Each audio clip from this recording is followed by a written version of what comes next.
سلام، من اسکندر خواجه میرزاده شما را با مختصری رویدادهای چهارشنبه 15 اپریل آشنا میکنم. امروز در نزد ساختمان سفارت آلمان در دوشنبه ساعتهای تخمیناً 11:30 گروهی خرده از زنان و جوانمردان تجمع کردند. وقتی خبرنگار رادیوی آزادی به جای حادثه رسید، نشانه به چشم نمیخورد.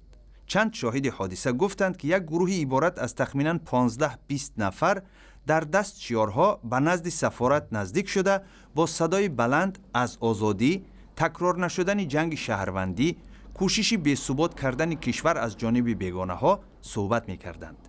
معلوم نیست در اصل طلب و نارضایت این گروه چی بود. هولگر گرین، سفیر جمهوری فدراتیوی آلمان در تاجیکستان، تجمع گروه ساکنان کشور در نزد نمایندگی دیپلماتی این کشور را شرح داد. آنها تقریباً 15-20 نفر، اکثریت جوان زنها بودند. آنها خیلی هیجان زده به نظر می رسیدند و با آنها صحبت کردن نشد. بعد یک مدت من فهمیدم که هیچ امکانی برقرار کردن تماس با آنها وجود ندارد. بعد تخمیناً 15 دقیقه ملیسه آمد و این همایش را پراکنده کرد. این در حالی است که نصف روزی سه‌شنبه 14 اپریل در نزد سفارت تاجیکستان در برلین یک گردهمایی مخالفین تاجیک برگزار شد.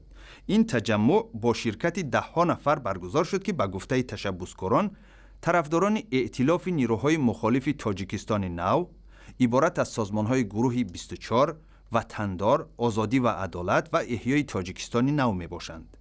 یک فعال گروه 24 در صحبت با آزادی گفته است که گردهم آمدگان استعفای پرزیدنت امام علی رحمان، آزادی محبوسان سیاسی و ختم شکنجه در زندانهای تاجیکستان را طلب کردند. امروز گروهی از کارمندان محلی پایگاه 201 روسیه در شهر کولاب به نشان اعتراض از پرداخت نشدن معاش 6 ماهه‌شان در کنار پایگاه جمع آمدند. اعتراضگران که همگی افراد ملکی هستند بر رادیوی آزادی گفتند آنها با فرمانده واحد نظامی واخوردند و او وعده داد که معاشها پرداخت می شوند. در عین زمان این اعتراضگران تاکید کردند که 1 سال اینجانب به کارگران محلی پایگاه روسیه در کولاب چنین وعده ها داده می شوند ولی معاش همانا پرداخت نشده است. در گذشته اثنای ارزیابی این بحث یک مسئول پایگاه نظامی روسیه در تاجیکستان گفته بود که پایگاه نظامی روسیه حق خدمت را به شرکت بیت سرویس پلوس می دهد. اما نماینده این شرکت گفته بود که بنابر دسترس نکردن مبلغ از پایگاه روسیه آنها حق زحمت کارمندان خود را پرداخت کردن نمی توانند. امسال برای اولین بار تاجیکستان هم به معرکه بین المللی دیکتانتی سراسری می پیوندد و قرار است حدود 500 نفر سواد خطی و روسیدانی خود را بسنجند. همین طریق 18 اپریل در دوشنبه کولاب و قرغانتپه و خوجند و خاروغ مرکزهای برگزاری دیکتانتی سراسری تأسیس داده شوند. کسی میخواهد مرحمت آمدن نویسند بعد خلاصه بهای خود رو میتوان در سایت همون تاتال دیکتانت بینند که بهای چند گرفتن. دیکتانت سراسری معرکه آزاد دیکتانت نویسی است که 12 سال پیش با تشبس دانشجویان دانشگاه دولتی نوسیبیرسک روسیه راه اندازی شده است. 4 سال است که این برنامه در شکل آنلاین برگزار می شود و داوطلبان از بیش از 50 کشور در یک وقت و ساعت جمع آمده دیکتانت می نویسند. روز چهارشنبه در یک همایش بیش از 200 نورس شهر دوشنبه لایحه‌های اینوواسیونی خود را پیشکش هیئت حکمان و تماشابینان کردند.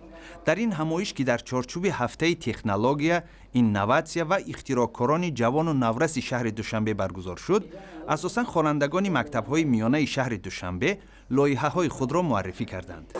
مقصد از برگزاری این فورم در آن میباشد که خوانندگان اختراعکار، خوانندگانی که غایه‌های بسیار جدید دارند خیلی زیاد هستند و این فورم امکان می‌دهد که این گونه کودکان دستگیری یابند، ایده‌های آنها، لایحه‌های آنها دستگیری یابند. در این همایش نمایندگان شرکت‌های زیاده با هدف جلب مؤلفان لایحه‌های بهترین به همکاری با آنها اشتراک داشتند و تفصیلات بیشتری این و دیگر خبرها را در سامانه بخش تاجیکی رادیوی آزادی، همچنان در شبکه‌های اجتماعی یوتیوب، فیسبوک و ادناکلاسنیکی پیدا کنید.